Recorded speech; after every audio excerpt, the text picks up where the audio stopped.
Dear student, welcome to our channel the SAS Guide Point। আজকে আমাদের আলোচ্য বিষয় যে গোলীয় দর্পণে আলোর প্রতিফলন এবং উৎপন্ন চিত্রের প্রতিবিম্ব কিভাবে গঠিত হয়। আমরা লেকচার ক্লাস 2তে আলোচনা করেছি যে গোলীয় দর্পণে আলোর প্রতিফলনের সূত্রাবলী সমূহ। এখন গোলীয় দর্পণের সামনে যদি একটি বিস্তৃত বস্তুকে রাখা হয় তাহলে ওই বস্তুটির প্রতিবিম্ব কোথায় গঠিত হবে আমরা লেকচার ক্লাস 3তে আলোচনা করব। এখন যে কোনো একটি বিস্তৃত বস্তু, সেই বিস্তৃত বস্তুটিকে অসংখ্য বিন্দু সমষ্টি হিসাবে ভাবা যেতে পারে। ওই অসংখ্য বিন্দু গোলীয় দর্পণের প্রতিফলনের পর যে সমষ্টি হিসাবে যে প্রতিবিম্ব গঠন করে সেটাই বস্তুটির প্রতিবিম্ব হবে। এখন গোলীয় দর্পণে আলোর প্রতিফলনের ফলে একটি বিস্তৃত বস্তুর প্রতিবিম্ব কোথায় এবং কিভাবে গঠিত হবে তার জন্য আমাদের তিনটি রশ্মির সংক্রান্ত কয়েকটি গুরুত্বপূর্ণ তথ্য আমাদের জানা প্রয়োজন। আমরা 1 নম্বর চিত্রে একটি অবতল দর্পণের ছবি এঁকেছি এবং 2 নম্বর চিত্রে একটি উত্তল দর্পণের ছবি এঁকেছি। এখন এই অবতল দর্পণে সামনে একটি বস্তুকে রাখা হলো, বস্তুটি হলো এবি। এবি থেকে প্রধান অক্ষের সমান্তরালে আলোকরশ্মিগুচ্ছ সি বিন্দুতে আপতিত হলো। তাহলে প্রধান অক্ষের সমান্তরালে যদি আলোকরশ্মি আপতিত হয় তাহলে প্রতিফলনের পর কি হবে? প্রতিফলনের পর এই ফোকাস এফ বিন্দুর মধ্য দিয়ে নির্গত হবে। এখানে সিও হলো অভিলম্ব। অপরপক্ষে যদি একটি উত্তল দর্পণে প্রধান অক্ষের সমান্তরালে আলোকরশ্মিগুচ্ছ আপতিত হয়, দর্পণ থেকে প্রতিফলনের পর মনে হবে যেন একটি বিন্দু থেকে অপসৃত হচ্ছে, ওই বিন্দুটি হলো ফোকাস। অর্থাৎ উত্তল দর্পণের সামনে যদি একটি বস্তুকে রাখা হয়, ওই বস্তু থেকে যে রশ্মি নির্গত হবে উত্তল দর্পণ থেকে প্রতিফলনের পর মনে হবে যেন একটি বিন্দু থেকে বেরিয়ে আসছে, সেটি হলো ফোকাস। তাহলে অবতল দর্পণে প্রধান অক্ষের সমান্তরাল আলোকরশ্মিগুচ্ছ ফোকাসের মধ্য দিয়ে নির্গত হয়, উত্তল দর্পণে প্রধান অক্ষের সমান্তরাল আলোকরশ্মিগুচ্ছ ফোকাস বিন্দু থেকে অপসৃত হয়। এখন এই অবতল দর্পণ বা উত্তল দর্পণের সামনে যে বস্তু রাখা হবে, এখানে অবতল দর্পণের সামনে এবি বস্তুকে রাখা হয়েছে। এই বস্তু থেকে আলোকরশ্মিগুচ্ছ যদি ফোকাসের মধ্য দিয়ে নির্গত হয় তাহলে কি হবে? তাহলে দর্পণ থেকে প্রতিফলনের পর প্রতিফলিত রশ্মি প্রধান অক্ষের সমান্তরাল হবে। তাহলে কি হলো? যদি প্রধান অক্ষের সমান্তরালে আলোকরশ্মিগুচ্ছ আপতিত হয় তাহলে প্রতিফলনের পর ফোকাসের মধ্য দিয়ে বেরিয়ে যাবে। প্রধান অক্ষের সমান্তরালে আলোকরশ্মিগুচ্ছ আপতিত হলে প্রতিফলনের পর ফোকাসের মধ্য দিয়ে যাবে। যদি ফোকাসের মধ্য দিয়ে আলোকরশ্মি আপতিত হয় তাহলে প্রতিফলনের পর প্রধান অক্ষের সমান্তরাল হবে। অর্থাৎ প্রধান অক্ষের সমান্তরালে আলোকরশ্মিগুচ্ছ আপতিত হলে ফোকাসের মধ্য দিয়ে আলোকরশ্মি নির্গত হবে। ফোকাসের মধ্য দিয়ে যদি আলোকরশ্মি আপতিত হয় তাহলে প্রতিফলনের পর ওই রশ্মিটি প্রধান অক্ষের সমান্তরালে নির্গত হবে। এখন একটি দর্পণের সামনে যে বস্তুকে রাখা হয়েছে, এখানে অবতল দর্পণের সামনে একটি বস্তু এবিকে রাখা হয়েছে। ওই এবি থেকে আলোকরশ্মি যদি বক্রতা কেন্দ্র অর্থাৎ সি বিন্দুর মধ্য দিয়ে আপতিত হয় তাহলে কি হবে?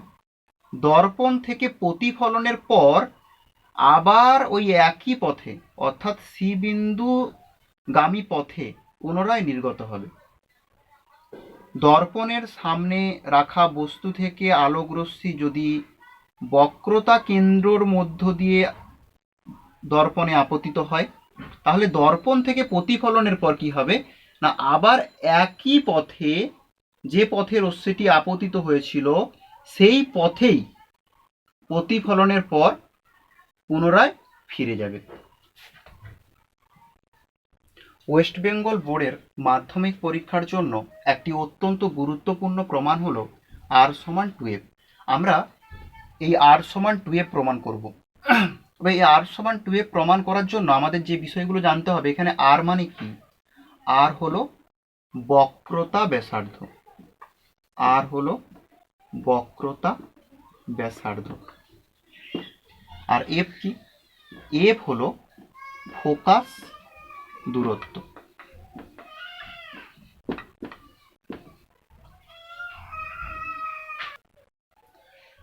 আমরা একটি অবতল দর্পণের ছবি এঁকেছি।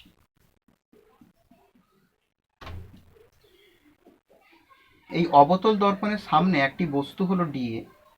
এই ডিএ থেকে প্রধান অক্ষের সমান্তরালে একটি আলোকরশ্মি বি বিন্দুতে আপতিত হলো। এখন বি বিন্দু থেকে এই আলোকরশ্মি প্রতিফলনের পর আমরা জানি যে প্রধান অক্ষের সমান্তরালে যদি আলোকরশ্মি আপতিত হয় তাহলে দর্পণ থেকে প্রতিফলনের পর কি হবে না, ফোকাসের মধ্য দিয়ে নির্গত হবে। এখন সি হলো বক্রতা কেন্দ্র, আমরা এর আগেই বলেছি।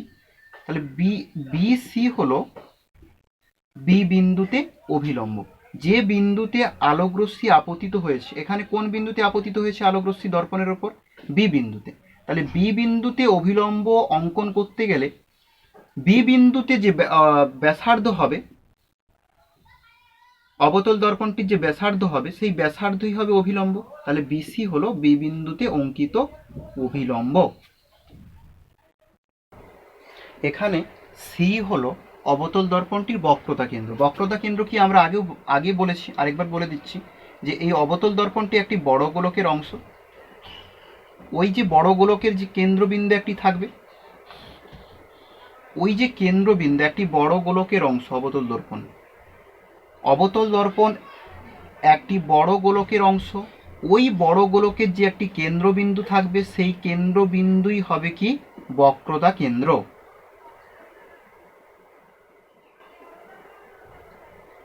তাহলে এখানে সি হলো বক্রতা কেন্দ্র। তাহলে বক্রতা ব্যাসার্ধ কি হবে? পিসি।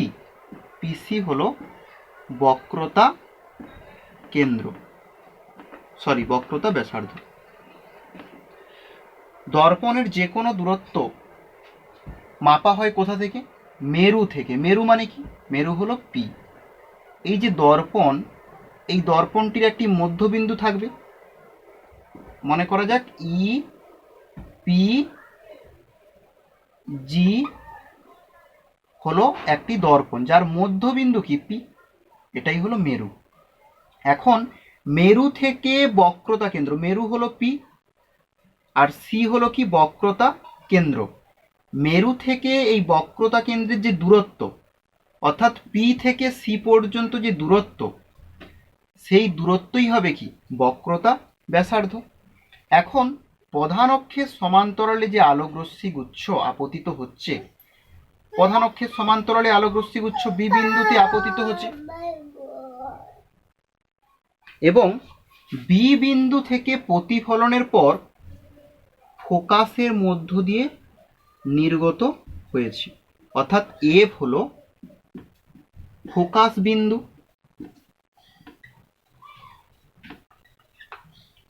তাহলে ফোকাস বিন্দুর দূরত্ব পি থেকে অর্থাৎ মেরু থেকে যে ফোকাস বিন্দুর দূরত্ব তাকে কি বলা হবে? ফোকাস দৈর্ঘ্য। ফোকাস বিন্দুর দূরত্ব অর্থাৎ এফ বিন্দুর দূরত্ব কোথা থেকে? পি থেকে। পি হলো মেরু। তাহলে এই যে পিএফ, এই যে দূরত্বটা পিএফ, এই পিএফ কে বলা হবে কি ফোকাস দৈর্ঘ্য।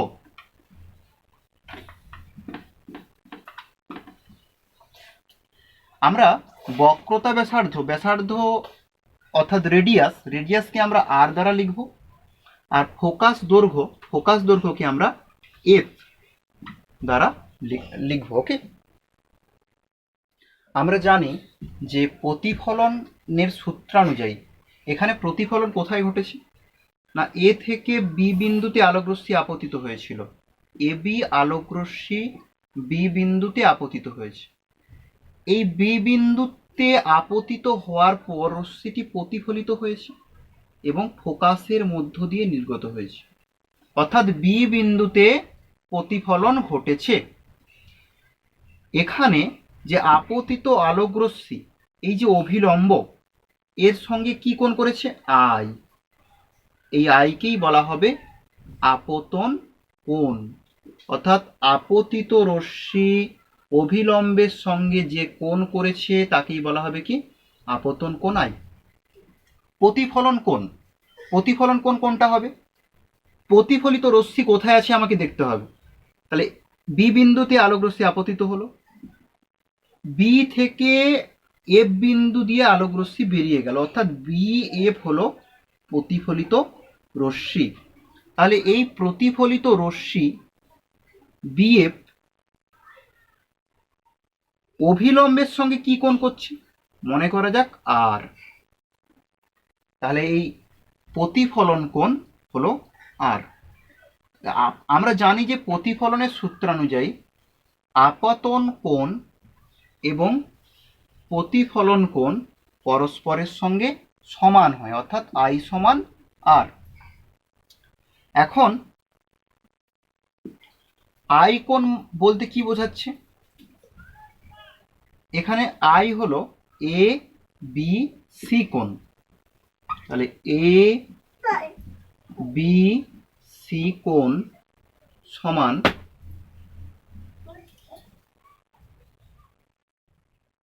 আপতন কোণ আই সমান এবিসি, প্রতিফলন কোণ C B F, C B F. আবার আমরা জানি যে এখানে এ বি এবং পিডি সমান্তরাল। তাহলে এ বি এবং পিডি হলো সমান্তরাল এবং বিসি হলো এদের ভেদক। তাহলে এই যে কোণটা, এই কোণটা হলো আই কোণ এবং এই কোণটি, এরা কি হবে, পরস্পরের একান্তর কোণ। দুটি সমান্তরাল বাহু আছে, তাদের একটি ভেদক আছে। তাহলে এই যে দুপাশে দুটি কোণ উৎপন্ন হলো, এখানে আই কোণ আর এই যে কোণটি, এই দুটো কোণ কি হবে, পরস্পর সমান হবে। অর্থাৎ আমরা লিখতে পারি যে কোণ এবিসি, অর্থাৎ এই কোণটি এবিসি এই কোণের সঙ্গে সমান, অর্থাৎ কোণ বি সি এফ।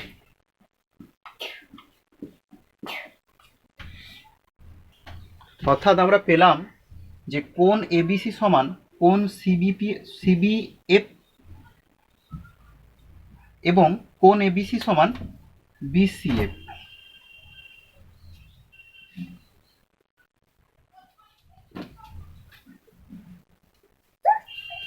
তাহলে আমরা এই 1 নম্বর এবং 2 নম্বর সমীকরণ থেকে কি লিখতে পারি, যে এবিসি কোণ সিবিএফ এর সঙ্গে সমান, আবার এবিসি কোণ বিসিএফ এর সঙ্গে সমান, অর্থাৎ এই দুটো কোণ পরস্পর কি হবে, সমান হবে। তাহলে কোণ সিবিএফ সমান কোণ বিসিএফ। এখানে তোমরা লক্ষ্য করো যে একটি ত্রিভুজ বিসিএফ, এই ত্রিভুজে কি হচ্ছে লক্ষ্য করো, তোমরা লক্ষ্য করো যে এই যে সিবিএফ কোণ, অর্থাৎ এই কোণটি, এবং বিসিএফ কোণ বিসিএফ, এই দুটো কোণ পরস্পর সমান হচ্ছে, কিন্তু এই দুটো কোণ একটি ত্রিভুজের মধ্যেই আছে, লক্ষ্য করো। বি সি এফ, এই ত্রিভুজটির ক্ষেত্রে দুটি কোণ সমান। সিবিএফ সমান কোণ বিসিএফ। এখন একটি ত্রিভুজের দুটি কোণ সমান, অর্থাৎ ত্রিভুজটি কি হবে? সমদ্বিবাহু ত্রিভুজ। আমরা জানি যে যদি একটি ত্রিভুজের দুটি বাহু সমান হয় তাহলে ত্রিভুজটি হয় সমদ্বিবাহু ত্রিভুজ। ত্রিভুজ বিসিএফ এর দুটি কোণ সমান, অর্থাৎ এর কি হবে? দুটি বাহুও সমান হবে। দুটি বাহু সমান হবে, অর্থাৎ ত্রিভুজ বিসিএফ হলো একটি সমদ্বিবাহু ত্রিভুজ। সমদ্বিবাহু ত্রিভুজ।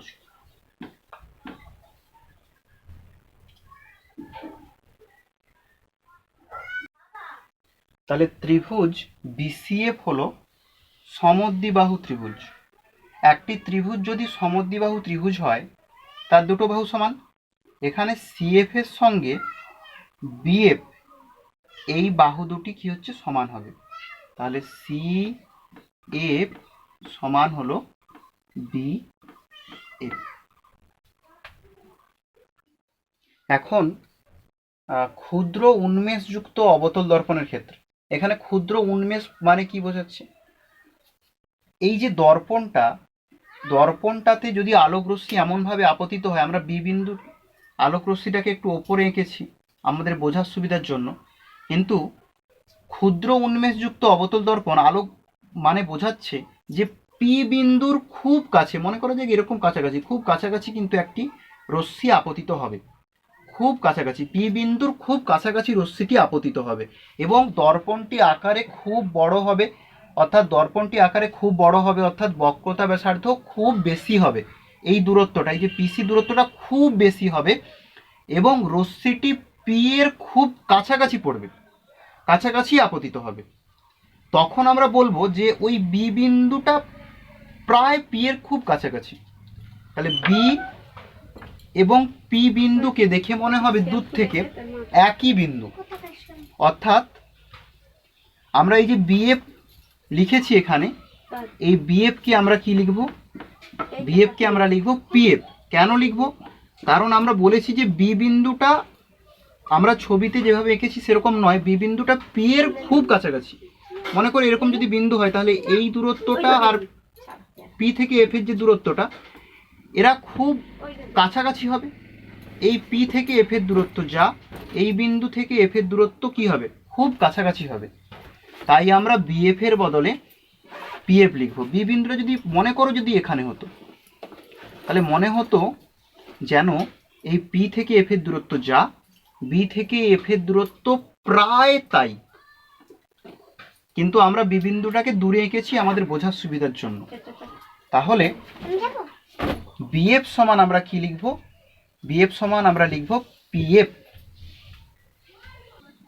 তাহলে আমরা পেলাম যে সি থেকে এফ এর দূরত্ব সিএফ এবং পি থেকে এফ এর দূরত্ব পিএফ, এরা দুজন পরস্পর কি সমান? পিএফ এবং সিএফ পরস্পর সমান। আবার আমরা লিখতে পারি যে পিসি, পি থেকে সি পর্যন্ত এই যে দূরত্বটাকে আমরা কিভাবে লিখতে পারি? পিএফ যুক্ত এফসি।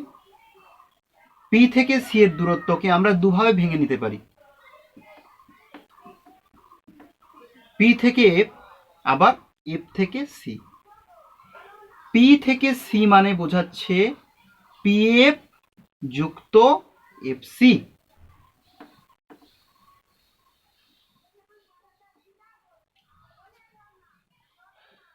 আবার আমরা পেয়েছি যে এফসি সমান পিএফ। তাহলে আমরা পিএফ এর জায়গায় এফসি লিখতে পারি। তাহলে পিএফ এর জায়গায় আমরা লিখলাম এফসি। এফসি যুক্ত এফসি বা পিসি সমান একটা এফসি যুক্ত আবার একটি এফসি। তাহলে কটা এফসি হলো? দুটি এফসি। বা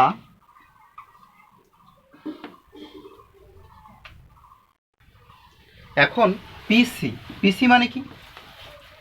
পি থেকে সি বিন্দু পর্যন্ত দূরত্ব।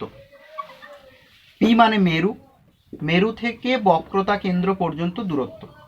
এই দূরত্বকে আমরা বলি বক্রতা ব্যাসার্ধ, অর্থাৎ আর সমান 2FC। আচ্ছা, এফসি সমান আমরা কি জানি? পিএফ। তাহলে কি হলো? 2PF।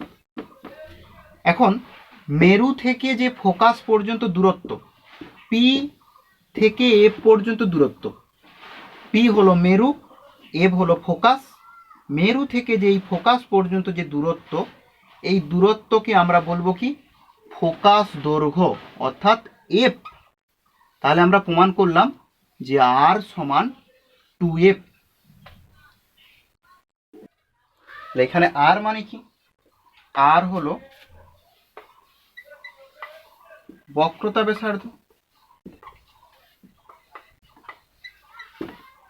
বক্রতা ব্যাসার্ধ আর সমান 2 গুণিত ফোকাস দূরত্ব, ব্র্যাকেটে লিখবো আমরা এফ।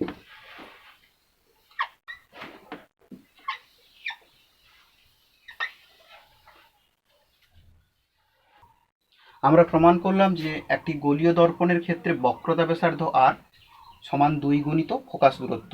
এখানে অনেক ছোট ছোট অঙ্ক থাকতে পারে এই আর সমান 2F থেকে, মোস্ট ইম্পর্টেন্ট শর্ট কোশ্চেনের জন্য। আমি একটি কোশ্চেন বলছি, তোমরা লিখে নাও যে মনে করো একটি গোলীয় দর্পণের ফোকাস দূরত্ব 10 সেমি, দর্পণটির বক্রতা ব্যাসার্ধ কত হবে? ওকে, ভিডিওটি পজ করে কোশ্চেনটা লিখে নাও। একটি গোলীয় দর্পণের ফোকাস দূরত্ব 10 সেমি, দর্পণটির বক্রতা ব্যাসার্ধ কত হবে? আমরা কোশ্চেনটা যদি পড়ি তাহলে কি বোঝা যাবে? যে ফোকাস দূরত্ব, ফোকাস দূরত্ব মানে কি? এফ। এফ সমান 10 সেমি। তাহলে বক্রতা ব্যাসার্ধ আর সমান কি হবে? 2F। তাহলে 2F সমান 2 ইন্টু 10 সেমি সমান 20 সেমি। ওকে স্টুডেন্ট, আজ এ পর্যন্তই। Okay, thank you for watching. For latest update and videos, please share and subscribe our channel.